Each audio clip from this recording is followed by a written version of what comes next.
I don't usually pick up hitchhikers. Not because I'm heartless, but because I've read too many horror stories and watched enough true crime documentaries to know how those situations usually end.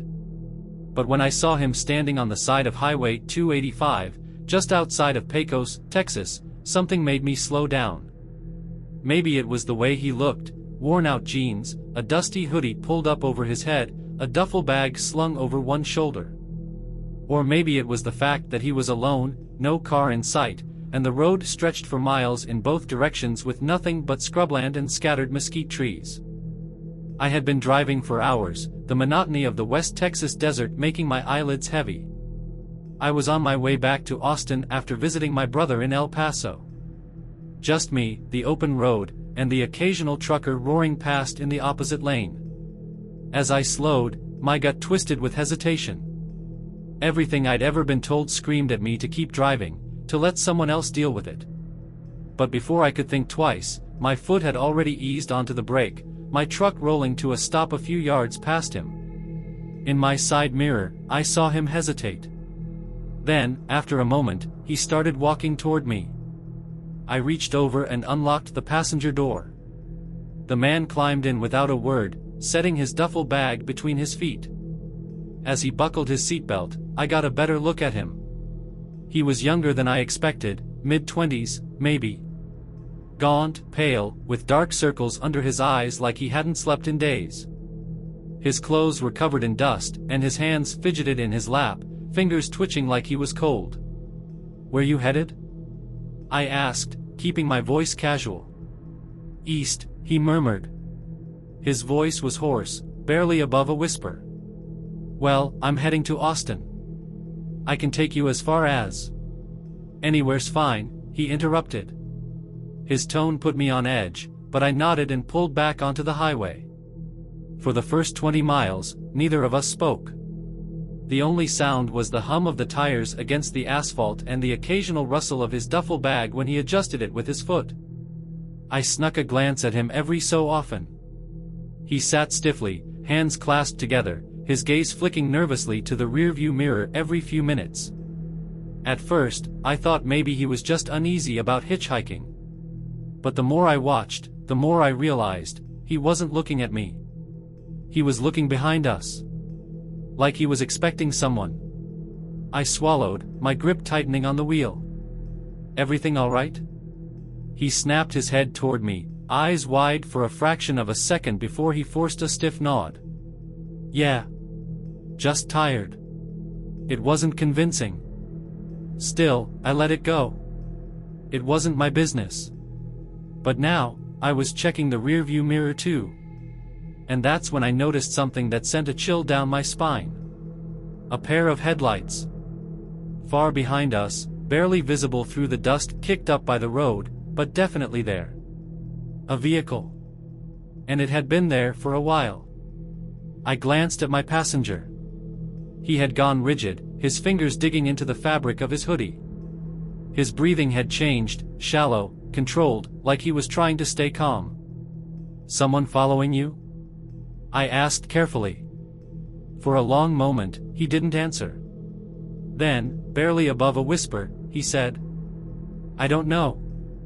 I didn't like the sound of that. For the next several miles, I kept an eye on the headlights. The car stayed at a steady distance, not gaining, not falling back. Just there, hanging on the edge of my vision like a shadow that wouldn't disappear. My pulse picked up. I cleared my throat. "You, got someone after you?"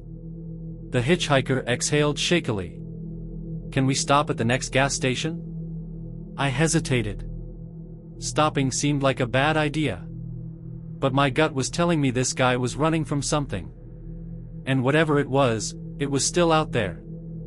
"Yeah," I said, watching the headlights in the mirror. "Yeah, we can stop." 15 minutes later, we pulled into a small roadside gas station, the kind with a flickering neon sign and a single pump out front. The place was empty except for an old sedan parked near the entrance, its windows dark. As soon as I put the truck in park, the hitchhiker threw open the door and bolted.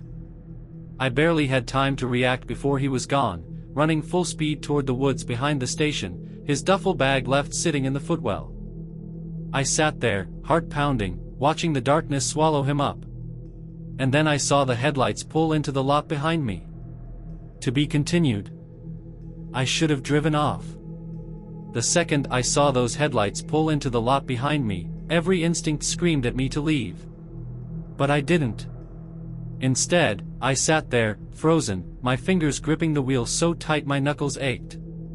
My heart pounded as I watched the car roll to a stop a few spaces behind my truck. It was an older model, a beat-up sedan with dirt caked around the wheel wells, Texas plates barely legible through the grime. The engine idled for a few seconds, and then the headlights cut off. The gas station was dead silent. I swallowed hard, glancing toward the woods where my hitchhiker had disappeared. He was gone. No sign of him, no movement in the darkness. Just the wind rustling through the trees. The driver's door of the sedan opened, and a man stepped out. He was tall and broad-shouldered, wearing jeans and a heavy jacket, despite the heat. His boots scuffed against the pavement as he walked forward, slow and deliberate. I couldn't see his face well under the dim glow of the gas station lights, but I could tell one thing: he wasn't in a hurry. He knew exactly what he was doing. My stomach twisted. I reached for my keys, but before I could start the engine, he turned toward me. And smiled. It wasn't a friendly smile. It was the kind of grin that sent an electric chill straight down my spine, the kind that knew something I didn't. I forced myself to stay calm, rolling my shoulders back like I wasn't rattled. I cracked my window an inch. "Can I help you?" My voice came out steadier than I expected. The man stopped a few feet away from my truck, hands in his jacket pockets. For a moment, he just looked at me. Studying me. Then, he tilted his head slightly. "That your buddy?" I blinked. "What?" His eyes flicked toward the woods. "The guy who ran off. He with you?" I hesitated. Something about his tone made my skin crawl. "I just picked him up on the highway." The man nodded slowly, like he already knew the answer. "He leave anything behind?" The question made my blood run cold. I glanced down at the duffel bag still sitting in the passenger side footwell. Did he know about it? I forced my expression to stay neutral. "No, he just took off." The man exhaled, his breath visible in the cool night air. He took another slow step forward, one hand still in his pocket. I didn't see a gun, but something about his stance told me he wasn't unarmed. "You mind if I take a look inside your truck?" he asked. My pulse hammered in my ears. "Yeah," I said, forcing a dry chuckle. "I do mind." The man stared at me for a long moment. Then, that slow smile returned. "Figured you'd say that." And just like that, he turned and walked back toward his car. I didn't move. I didn't breathe. I expected him to get in and drive away, but he didn't. Instead, he leaned against the hood of his sedan, arms crossed, eyes locked on my truck. Waiting. For what, I had no idea. I looked at the duffel bag again. It sat there, harmless looking. Just an old bag, the zipper slightly open, revealing a glimpse of dark fabric inside. But now, I knew one thing for certain: whatever was in that bag was something worth chasing. I needed to know what the hell was going on. Slowly, I reached down and pulled the duffel bag into my lap. It was heavier than I expected. My breath hitched as I unzipped it further, just enough to see inside. And that's when I saw them. Polaroids. Dozens of them. Stacked neatly, their edges worn like they'd been handled over and over again. My hands trembled as I pulled one out. My stomach dropped. It was a picture of me. Standing in my driveway. At home. Taken from behind the bushes. I couldn't breathe. My hands went numb as I shuffled through the photos, each one worse than the last. Me sitting in my truck. Me walking into my house. Me asleep in my bedroom, shot through the window. My vision blurred as nausea twisted in my gut. What the hell was this? I whipped my head up toward the man in the sedan. He was still watching me. And now? He wasn't smiling. My hands were shaking. I fumbled to shove the Polaroids back into the duffel bag, my breath coming in short, uneven gasps. My mind was racing, trying to make sense of what I had just seen. Photos of me. Of my home. Of my life. Taken by someone who had been close enough to see inside my bedroom window. I swallowed hard and looked up at the man leaning against his sedan. He wasn't smiling anymore. His head was tilted slightly, eyes locked onto me with an expression that I couldn't quite place, something between curiosity and amusement, like he was waiting to see what I would do next. I didn't want to give him the satisfaction. I took a slow breath, forcing my voice to come out steady. "What do you want?" For a moment, he just stood there. Then, he shrugged.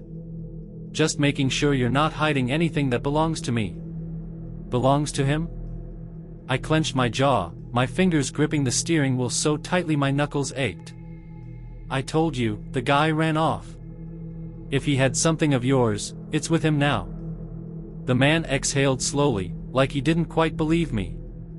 He took a step forward, and I instinctively reached for the gear shift.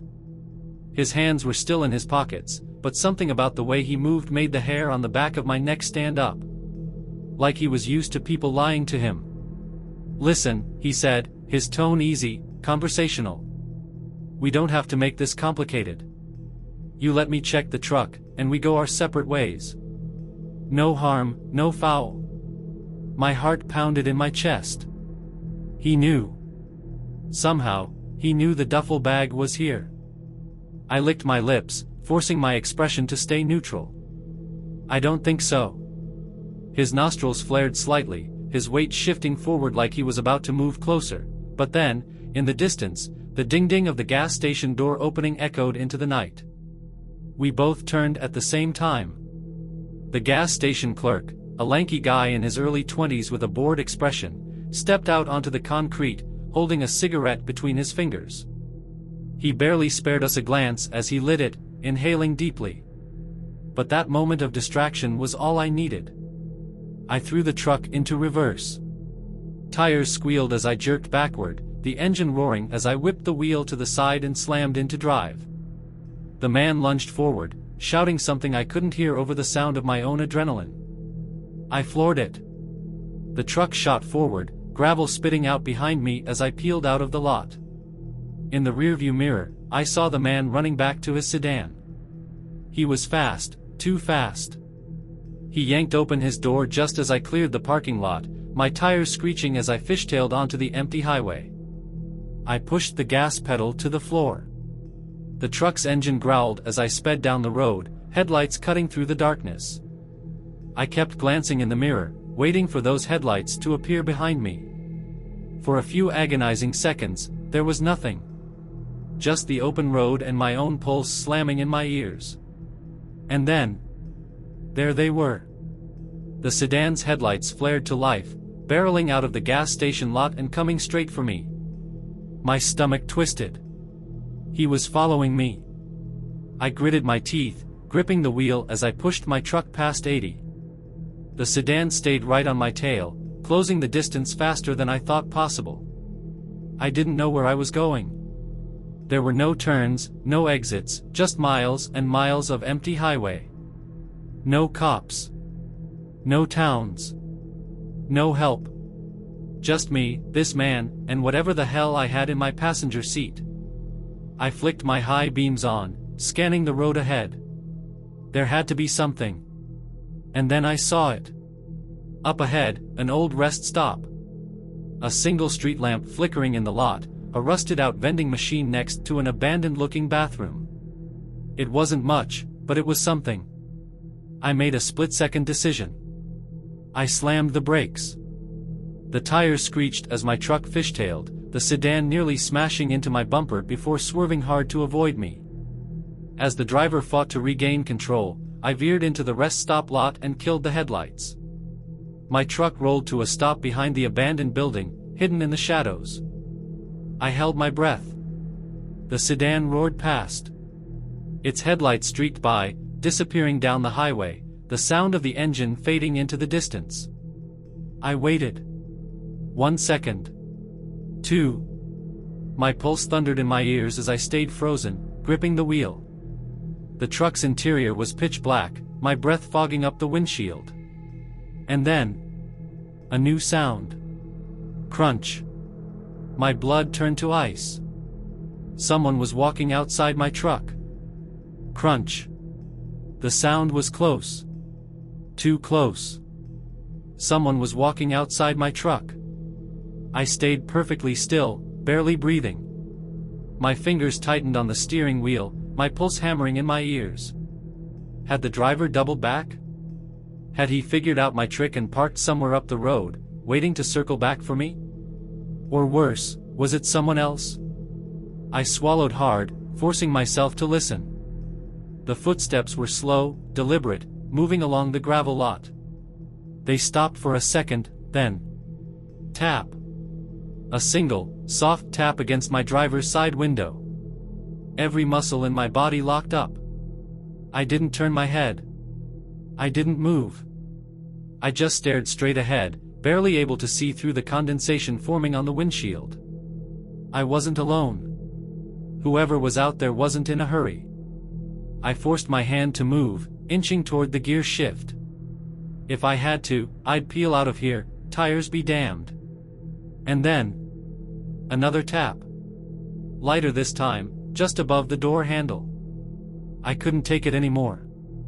Slowly, so painfully slowly, I turned my head, just enough to look at the side mirror. There was no one there. The lot was empty.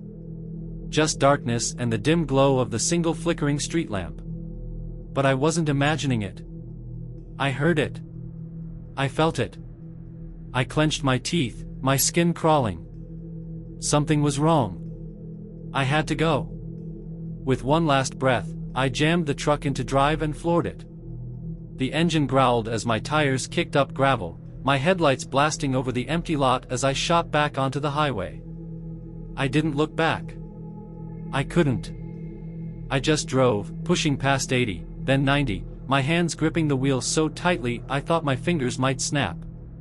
Only when the rest stop had disappeared in my rearview mirror did I finally exhale. But the fear didn't leave. Because the duffel bag was still in my passenger seat. And I still had no idea who had been outside my truck. The unwanted cargo. I kept driving, the highway stretching endlessly ahead of me. It was past 3 a.m. now, and I had no real plan. I just knew I couldn't stop. Not until I was somewhere safe. I flicked my high beams on, my knuckles aching from how hard I'd been gripping the wheel. The bag sat next to me, silent, untouched. But I could feel its presence like a weight in the air. I had to know. I took a deep breath, forcing my fingers to stop shaking as I reached over and unzipped the bag again. The Polaroids were still there. The top one was me, standing in my driveway, taken from somewhere in the bushes. My stomach clenched. I set it aside. The next one was worse. Me, sitting in my truck. Not tonight, but a different night. Parked outside my office, months ago. Who the hell had been watching me for that long? My throat went dry. I flipped through the stack, my heart hammering. Dozens of pictures. All of me. Different times, different places. Grocery store. Gas stations. My bedroom window. Then, near the bottom of the pile. A new face. A picture of the hitchhiker. My breath hitched. He was sitting on a bus stop bench, looking straight at the camera with dead, exhausted eyes. The next one was him walking through a parking lot. The next, him asleep, curled up against a gas station wall. And the last? Him, standing on the side of the highway. Exactly where I had picked him up. I dropped the stack like it burned me. Who was following who? And then I saw something else in the bag. A folded piece of paper, tucked beneath the Polaroids. I hesitated, then slowly pulled it out and unfolded it with numb fingers. The handwriting was rushed, almost frantic. Just a few words, scribbled across the paper in dark ink. He's been following me for weeks. I don't know why. I don't know how he finds me. But he always does. My chest tightened. I read it again, my mind struggling to process it. I wasn't the first. The hitchhiker had been running. Running from him. The man in the sedan. The one still out there. Looking for me now. I swallowed hard, my foot pressing instinctively harder on the gas pedal. I had to get rid of this bag. But something about it felt important. Like evidence. I forced my brain to think, to focus. The next major town wasn't far. If I could just get somewhere crowded, maybe even to a police station. And then... headlights. In the rearview mirror. Getting closer. My hands clenched around the wheel as my pulse exploded in my chest. It was him. I didn't need to see the car to know. He had found me. To be continued. The headlights grew closer. I knew it was him. I couldn't explain how, but I just knew. Maybe it was the way the lights stayed steady, matching my speed. Maybe it was the sick feeling in my gut, the kind that tells you you're already caught, even before the trap closes. My hands tightened around the wheel as my truck roared down the highway. I had to think. There was a town coming up, 20, maybe 30 miles ahead. I just had to hold out until then. If I could make it to a police station, a gas station, hell, even a fast food joint, I'd be around people. And he wouldn't try anything with people around. Right? I glanced at the gas gauge. Half a tank. I could make it. But the headlights behind me didn't waver. They stayed locked on my truck like a predator sizing up its prey. I pressed the gas pedal harder, watching the speedometer needle creep past 90. My tires hummed against the pavement, the whole truck vibrating slightly with the force of my speed. For a few seconds, I thought I was gaining distance. And then the sedan's headlights jumped forward. He was speeding up. A fresh wave of panic shot through me. I flicked my high beams on, scanning the road ahead for exits, for a way out. Nothing but open highway and the occasional mile marker. I gritted my teeth. If he wanted a chase, fine. I yanked the wheel and swerved into the oncoming lane, flooring it. The truck lurched, my stomach twisting with the sudden shift. But it worked. For now. The sedan hesitated, then corrected course, sliding back into my rearview mirror. He wasn't trying to pass me. He was hurting me. The realization sent a shiver down my spine. He wasn't trying to run me off the road, he was keeping me on it. Keeping me heading toward something. I forced myself to breathe, to shove the panic down. I had to think. I wasn't going to win this by outrunning him. I needed to be unpredictable. I flicked my eyes to the side of the road. There wasn't much, a few dirt trails leading off into the desert, nothing paved. I'd seen enough bad movies to know that trying to outrun a car through open terrain would only get me stuck. But up ahead, I spotted something. A rest stop sign. Only half a mile ahead. My pulse kicked up. If I played this right, I might be able to lose him. I forced myself to relax my grip on the wheel, trying to act natural. Like I wasn't planning anything. The sedan stayed behind me, patient, watching. Then, at the last possible second, I cut the wheel hard to the right and jerked into the rest stop entrance. My tires screamed as I flew off the highway, my truck bouncing violently over the uneven pavement. The rest stop was empty, just an old vending machine, a single bathroom, and a few streetlights humming dimly. Perfect. I killed my headlights and slammed the truck into park behind the restroom building. Then I waited. My heart thundered as I stared out the windshield. The road was just beyond the lot, and in the distance. The sedan roared past. I held my breath. He didn't stop. For the first time all night, I let out a shaky exhale. It worked. I sagged back against the seat, adrenaline making my hands tremble. I needed a second. Just a second to breathe, to think. Then, I'd get back on the road. I'd get to town. I'd figure out what to do about the bag. I closed my eyes for a moment, my pulse still racing. And then, something moved in my side mirror. A shadow. I snapped my eyes open just in time to see a figure darting toward my truck. From the woods. My heart stopped. I barely had time to react before. Bam!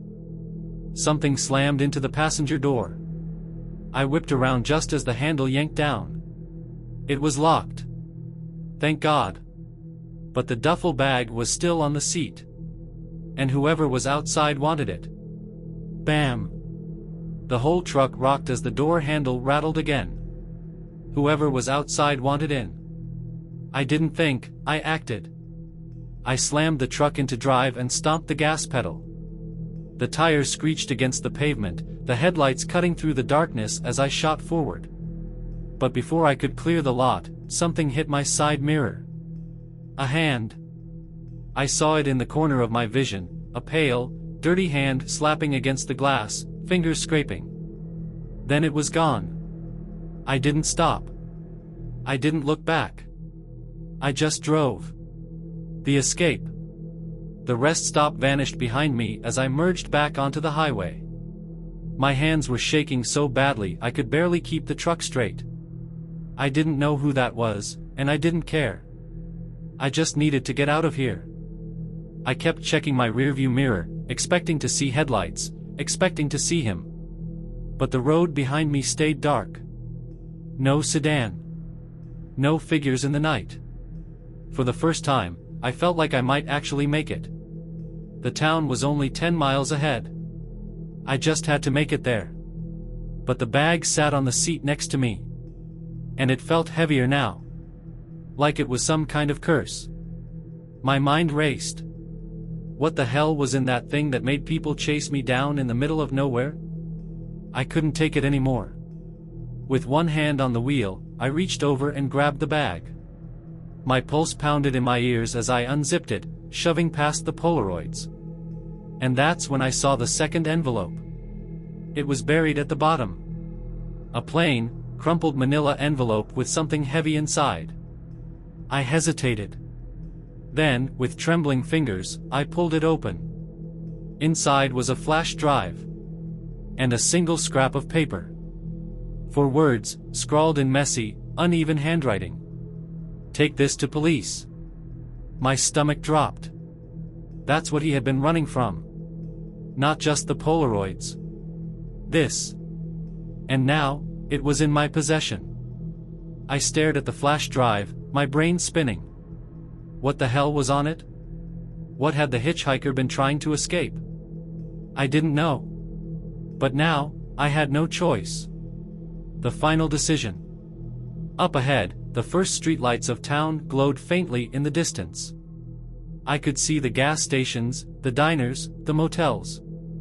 Civilization. And beyond that? A police station. I knew what I had to do. I gritted my teeth and tightened my grip on the wheel. My night wasn't over yet. Because whatever was on that flash drive, someone had killed for it. And someone else was willing to kill again.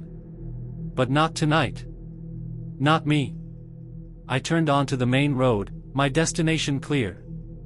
And for the first time all night, I knew exactly where I was going. If you liked this story, don't forget to like this video, subscribe to the channel and click on the bell to listen to new stories from Mr. Fear every day. Thank you for watching.